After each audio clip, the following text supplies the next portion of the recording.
สาธุชนญาติโยมทุกท่านในเทศกาลสงกรานต์หรือวันปีใหม่เมืองของคนล้านนาเรานิยมเข้าวัดทำบุญเพื่อให้เป็นสิริมงคลแก่ชีวิตก็ขออำนวยอวยพรให้สาธุชนญาติโยมทุกท่านด้วยบุญกุศลคุณงามความดีที่โยมทั้งหลายได้กระทำบำเพ็ญมาตลอดช่วงเทศกาลสงกรานต์ปีใหม่เมืองตลอดชีวิตตลอดภพตลอดชาติ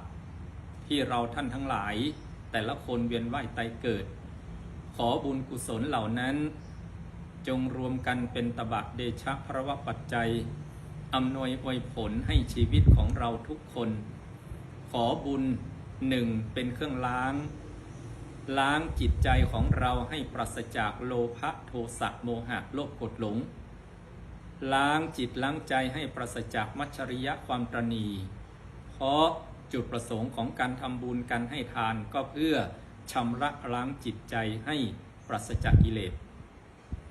ประการที่สองที่ว่าล้างนั้นก็คือล้างกรรมล้างเวรล้างอุปสรรคปัญหา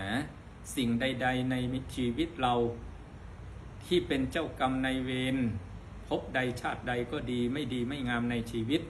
เมื่อเราได้สั่งสมบุญไว้ก็ขอจงเป็นเครื่องล้างให้หมดไปสิ้นไปอันนี้บุญเป็นเครื่องล้างอานุภาพอานิสงส์แห่งบุญประการที่สองเป็นเครื่องเลี้ยงให้ชีวิตเราเจริญรุ่งเรืองคนที่มีบุญมีศีลก็เหมือนดินที่มีปุ๋ยดินที่มีปุ๋ยดีปลูกพืชดีปลูกผักงามคนที่มีบุญดีรับราชการก้าวหน้าค้าขายร่ำรวยครอบครัวผัวเมียอบอุ่นขอบุญเป็นเครื่องเลี้ยงชีวิตเราตลอดปีตลอดชีวิตตลอดภพตลอดชาติ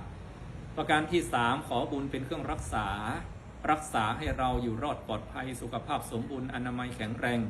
อย่าเจ็บอย่าไข้อย่าได้อย่าป่วยคนโบราณว่าบุญปกปักรักษาตกน้ำไม่ไหลตกไฟไม่ไหม้เกิดอุบัติเหตุใดๆขอบุญจงเป็นเครื่องรักษาเราให้มีความสุขความเจริญขอญาติโยมสาธุชนทุกท่านมีบุญเป็นเครื่องล้างมีบุญเป็นเครื่องเลี้ยงมีบุญเป็นเครื่องรักษาให้เราอยู่ดีมีสุขตลอดปีตลอดชีวิตตลอดภพตลอดชาติด้วยกันทุกคนทุกท่านเทอญ